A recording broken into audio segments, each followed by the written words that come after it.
anakku harus gimana ya supaya bisa sesuai perkembangannya. Udah nggak apa-apa, tunggu aja, masih normal itu, nanti paling umur berapa dia udah bisa. Sebuah informasi nggak ditelan mentah-mentah terus mendiagnosa dirinya sendiri atau mendiagnosa anaknya. Setiap kali orang tuanya dikasih tahu ya cuma iya aja, tapi ujung-ujungnya juga nggak dilakukan. Ibunya tuh kalau ditanya, kalau ngajarin di rumah dia bisa kok, kayaknya paham-paham aja gitu. Tapi faktanya dari sekolah dia itu kesulitan memahami pelajaran, terus yang dia tuh suka ngomong sendiri, suka nyanyi-nyanyi sendiri, tegur dikit nangis, diejek dikit langsung nangis, itu manipulatif. Orang tuanya nggak sadar waktu dia menyeimbangkan tubuhnya, tangannya itu seperti ini Kak, kayak menekuk kayak gini. Biasanya orang menengah ke bawah itu punya tuntutan atau tekanan hidup yang lebih besar, sehingga permasalahan yang muncul juga lebih beragam. Belum sebanyak jumlah ABK-nya, karena juga ada beberapa itu yang anak ABK-nya akhirnya nggak sekolah.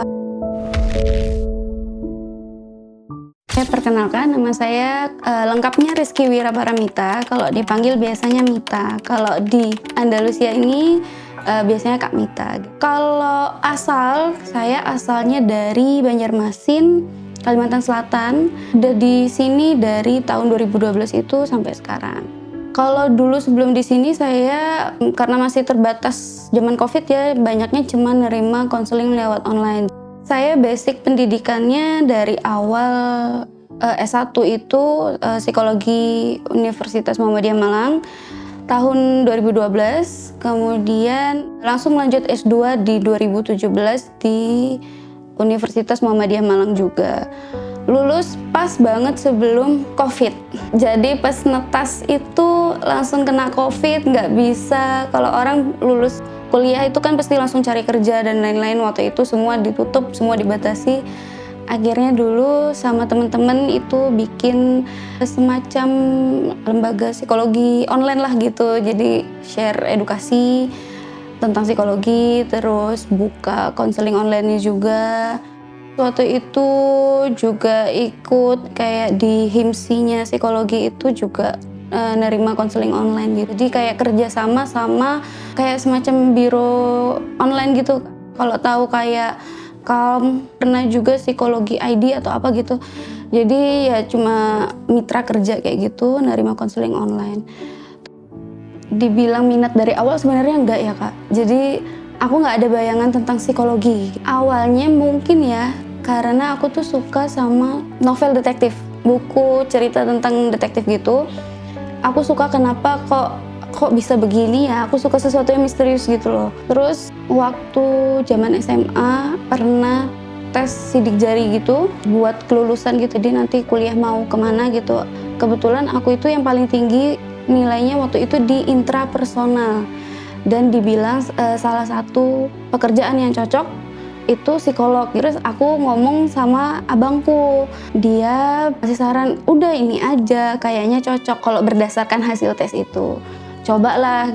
Terus keterima di psikologi itu, ternyata ya menarik Kak. Setelah aku mulai belajar itu sesuai sama yang aku suka selama ini. Kenapa kok mau tahu gitu, kenapa kok orang bisa misalnya punya kepribadian ganda, kenapa kok orang bisa halusinasi ya gitu. Aku tuh suka di bagian itunya gitu. Terus paling suka juga kalau dulu zaman S1 itu psikotes gitu ya, ngetes orang, ngasih alat tes, nanti kita scoring, nanti tahu oh hasilnya orang ini skornya berapa atau kepribadiannya tuh gimana gitu. Itu menarik banget buat aku. Sebenarnya kalau dari keluarga nggak ada ya Kak, keluarga besar nggak ada tuh yang sama satu profesi dengan aku. Dan aku di psikologi bukan karena aku bermasalah dalam keluargaku atau keluargaku ada masalah gitu, sebenarnya nggak. Ya itu tadi balik lagi karena basicnya mungkin aku suka sesuatu yang misterius itu tadi ya Kak. Jadi dari perjalanannya psikologi itu kok kenapa orang bisa begini, kenapa orang bisa begitu, aku tuh suka cari tahu tentang itu gitu. Dan untuk pekerjaan saat ini yang berhubungan dengan anak-anak sebenarnya ini tuh agak di luar zona nyaman. Nggak ada kepikiran sama sekali berhubungan dengan anak-anak, apalagi ABK. Itu karena aku nggak ngerasa yang anak normal aja aku belum tentu bisa mengambil hati gitu loh, apalagi anak ABK gitu. Karena dulu itu aku pinginnya kerja kayak di perusahaan yang psikotes gitu. Lingkungannya itu orang dewasa. Dulu zaman aku kuliah itu menghindari banget cari klien atau testi itu yang anak-anak atau remaja, karena aku nggak bisa memahami mereka. Menurut aku ya, kalau mereka nangis aku nggak tahu harus gimana. Untuk ngambil hati anak-anak dulu tuh aku nggak tahu Kak caranya, kayak agak kaku aja gitu. Sedangkan kalau dengan orang dewasa atau kalau enggak yang udah remaja akhir ya, itu lebih enak, kita ngobrol tuh ya udah paham, saling memahami gitu. Ternyata keterima di Andalusia berhubungan dengan anak-anak, jadinya mau nggak mau kecemplung di sini, terbiasa Kak gitu. Jadi ternyata menarik juga gitu untuk tahu kenapa kok anak itu bisa autis, awal mulanya karena apa gitu. Jadi dari yang awalnya keluar dari zona nyaman tapi ternyata bisa menikmati di sini Kak. Aktivitasnya kalau sekarang sih full di Andalusia ini sebagai psikolog klinis sama terapis juga, kepala terapis di sini, terus membantu beberapa anak-anak terapi. Kalau di Andalusia Center itu dari tahun 2022. 2022 itu awalnya memang karena masuknya di bidang terapis. Setahun pertama itu lebih banyak nangani anak-anak, terapi anak-anak ABK gitu. Terus setelah setahun itu baru lumayan banyak dapat yang klien untuk asesmen tumbuh kembang, asesmen dewasa, asesmen masalah belajar pada anak, konseling dewasa, remaja gitu juga.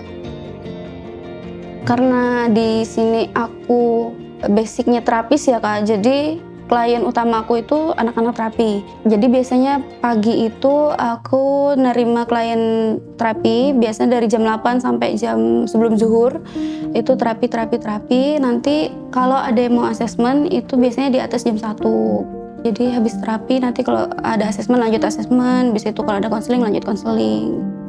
Kalau kliennya anak-anak, kebanyakan masalahnya masalah bicara. Anak terlambat bicara itu banyak, terus anak autis akhir-akhir ini juga lagi banyak. Beberapa bulan terakhir ini juga ada masalah anak-anak dengan salah motorik, jadi gangguan koordinasi motorik itu juga adalah beberapa bulan terakhir ini. Dulu mungkin kalau aku nggak terjun ke sini ya Kak, aku mungkin nggak tahu parenting yang tepat ke anak itu gimana gitu, supaya anak itu nggak terlambat bicara, itu harus gimana supaya anak itu nggak takut sama orang lain itu gimana gitu. Jadi aku tuh kayak tersadarnya di situ. Terus aku baru tahu ternyata juga penting banget ya dari kecil itu melatih yang segala motoriknya. Melatih motorik itu bisa dengan benda-benda yang ada di rumah aja gitu. Terus penting banget dari awal sudah diajarkan motorik kasar, keseimbangan tubuh gitu. Ya aku alhamdulillah banget gitu. Tiba-tiba aja waktu itu baru melahirkan anakku 2 bulan langsung keterima di sini. Terus ternyata jadinya itu kayak bekal gitu loh Kak. Aku belajar dari sini itu bekal banget buat aku implementasikan ke anakku sendiri. Dengan aku menerapkan ke anakku, aku tahu hasilnya. Kalau dilakukan ini di anakku maka hasilnya ini. Itu juga bisa aku share ke klien-klien yang asesmen itu tadi. Misalnya dengan permasalahan apa gitu, aku karena ada pengalaman dengan anakku kasih tahu gini caranya, gini. Jadi banyak manfaatnya dan banyak hal positifnya banget yang aku dapat dari kerja di sini tuh.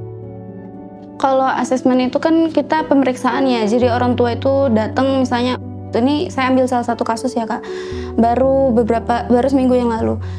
Dulu terlambat bicara, udah pernah asesmen, udah pernah terapi, sekarang udah bisa bicara. Alhamdulillah sudah sesuai gitu, kalau diajak ngomong bisa nyaut. Tapi untuk artikulasi belum jelas, dia sekarang udah kelas 1 SD. Ya kalau yang kasusnya seperti itu saya wawancara dulu latar belakangnya tuh gimana. Terus setelah cukup informasi di awal, biasanya saya ke anaknya dulu, observasi ke anaknya, ngasih kegiatan motorik halus, motorik kasar. Terus saya sambil ajak ngobrol juga, karena dia basicnya pernah terlambat bicara, saya ajak ngobrol itu buat ngecek dia udah sesuai atau belum, interaksi dua arahnya. Ditanya A, dia jawab sesuai atau enggak gitu. Terus ternyata dari hasil observasi, saya tuh menangkap hal lain gitu. masalah motorik gitu yang saya lihat. Jadi dia misalnya kegiatan motorik kasar itu jalan di papan titian yang butuh keseimbangan. Waktu dia menyeimbangkan tubuhnya, tangannya itu seperti ini Kak, kayak menekuk kayak gini. Tapi kalau dia jalan biasa itu nggak nekuk. Terus ada juga waktu dia di balance pad itu dia giniin tangannya. Tapi kalau jalan biasa enggak. Sewaktu aku sampaikan ke orang tuanya, yang saya lihat tuh gini loh Bu. Itu kenapa? Biasanya memang dari dulu kah sudah memperhatikan dari dulu atau gimana?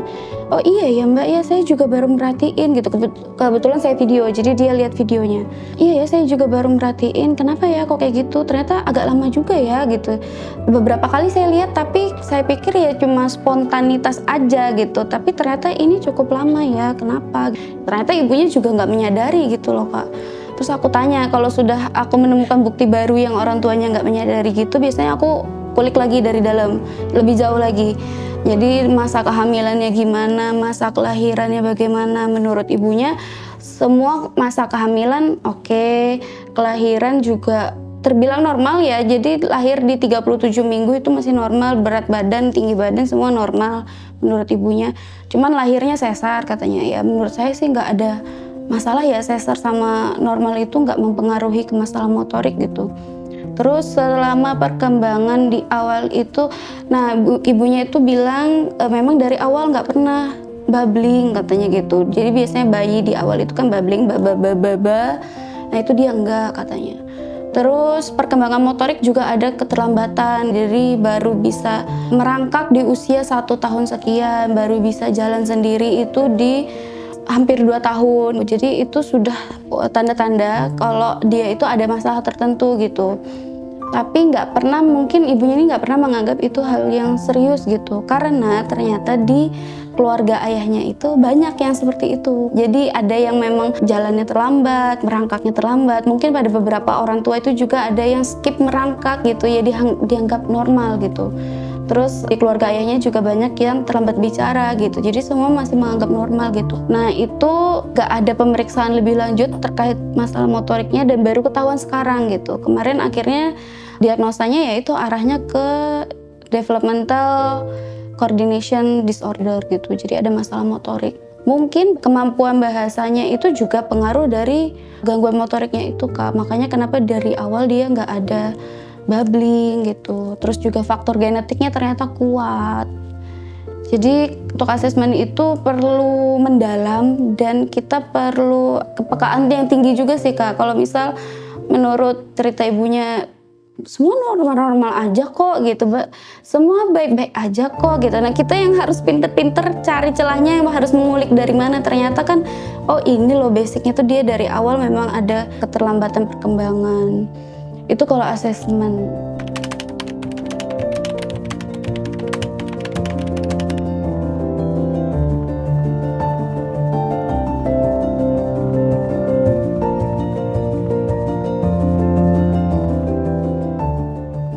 Kalau konseling ya kita sekedar mendengarkan cerita dia aja sih.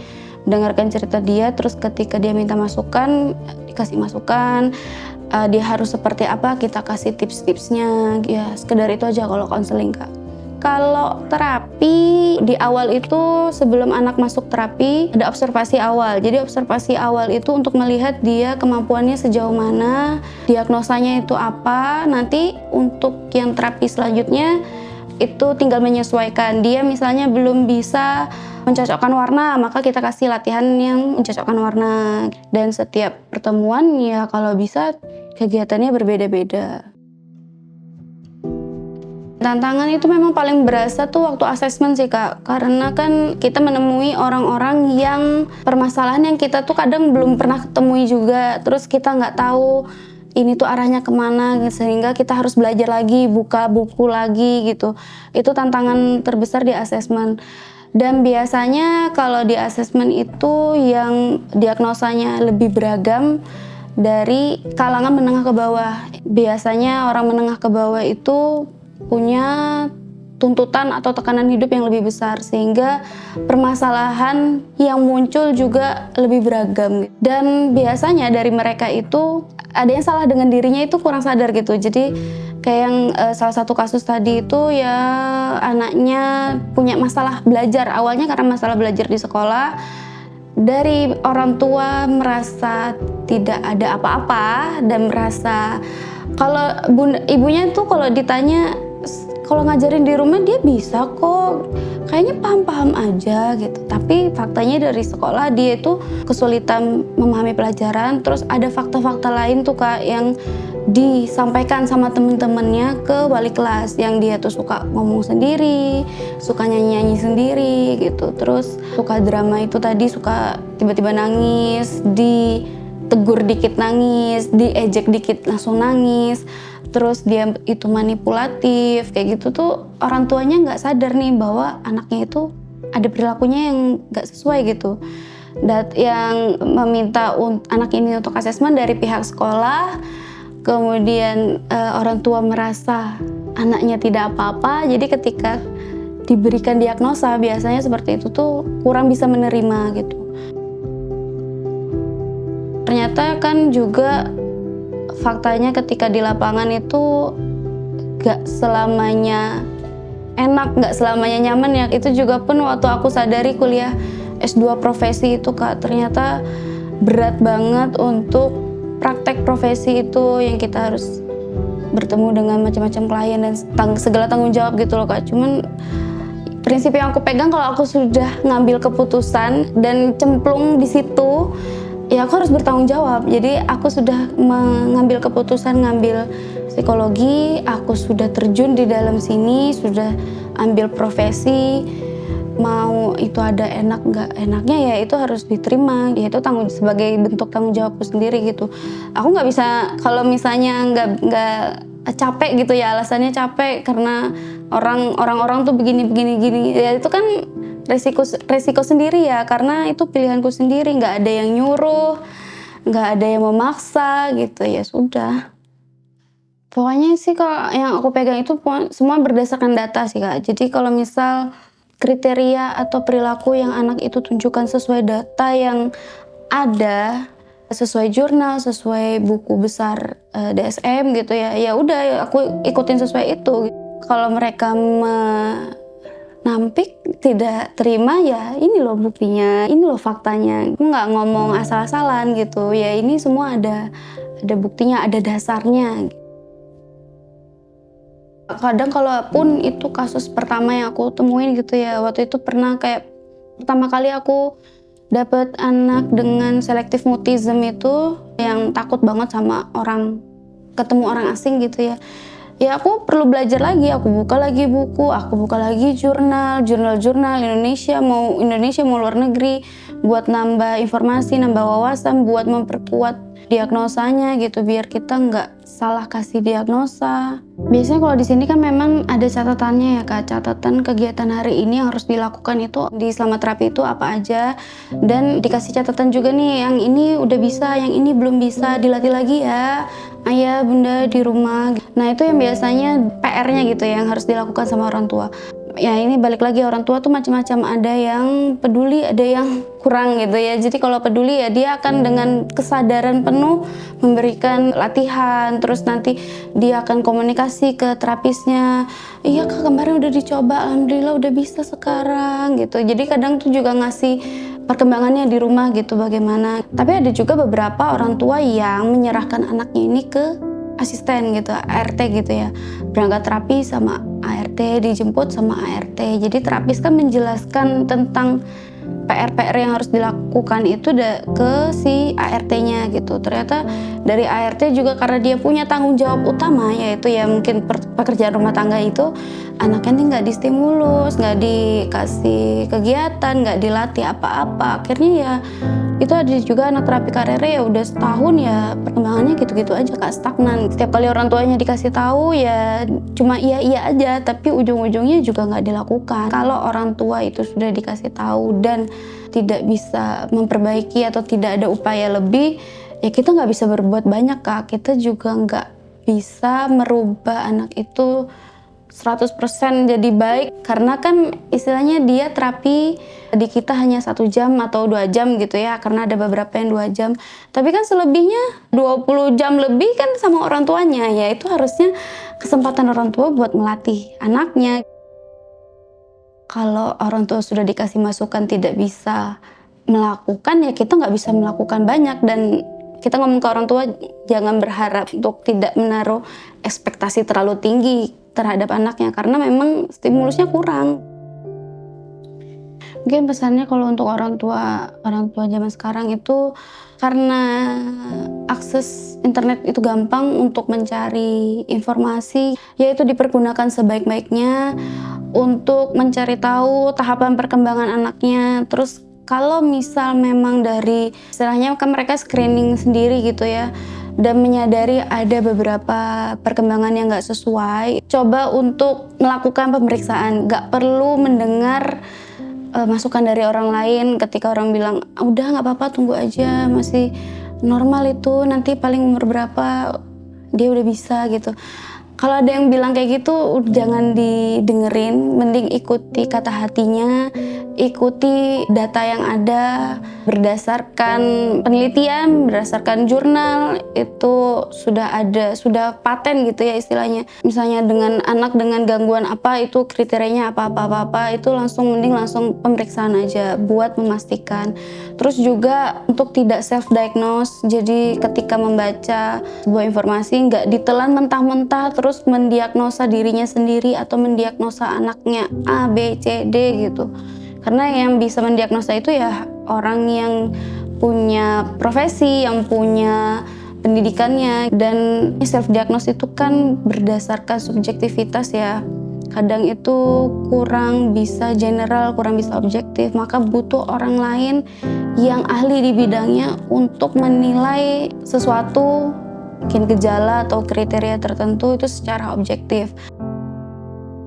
Untuk anak-anak ABK, harapannya sih bisa punya sekolah yang khususnya tuh, kadang itu ya sekolah itu kayak agak kurang pas gitu sama anaknya. Kadang gurunya kah yang kurang proper atau kurang sabar gitu ngadapi anak-anak ABK sehingga dapat perlakuan yang kurang nyaman. Terus mungkin sekolah-sekolah ABK-nya juga belum sebanyak jumlah ABK-nya gitu. Karena juga ada beberapa itu yang anak ABK-nya akhirnya nggak disekolahin, gitu juga ada. Harapannya orang tua bisa memberikan support yang besar buat pertumbuhan mereka gitu. Orang tua mau diajak kerjasama dengan terapis, dengan gurunya, dengan psikolog, dengan dokter mungkin yang butuh penanganan dokter juga. Terus mungkin dengan shadow teacher-nya gitu. Harapannya orang tua ini tuh terbuka, bisa menerima masukan dan mau melatih anaknya di rumah. Karena kan semua balik lagi ke orang tua. Kalau orang tuanya upayanya kurang, kasihan anaknya gitu. Sedangkan orang lain di sekitar itu tuh sudah kasih perhatian penuh, sudah memberi masukan harus melakukan apa gitu. Tapi orang tuanya kurang support, anaknya yang kasihan.